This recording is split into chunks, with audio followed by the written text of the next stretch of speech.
I am watching them tear down the house next door to me. I'm going to try to see if I can talk to some of the guys that are doing that. And I live on Hermitage Street in Homewood, so the house next door to me and my housemate has been abandoned for quite some years because the woman who lived there passed away. And I guess it was turned over to the city, so now they're going to demolish it. And they've been demolishing, I think 5 units in the block before us, and in 4 units so far in the block that I live in. So this is what's going on in the neighborhood right now.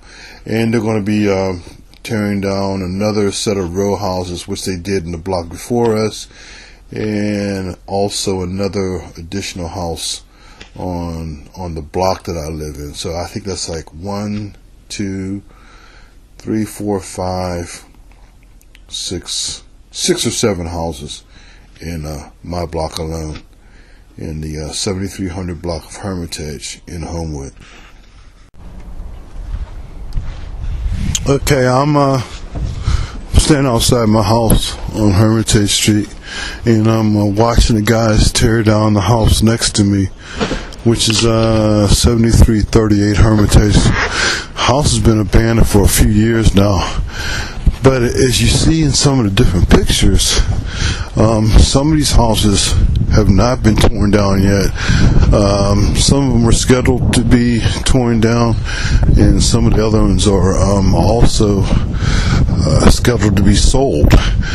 Here's an interesting sign here at 7335, which I see a real estate company has been taken over the house, and I see it has a Monroeville Exchange on it, so I think that was pretty interesting.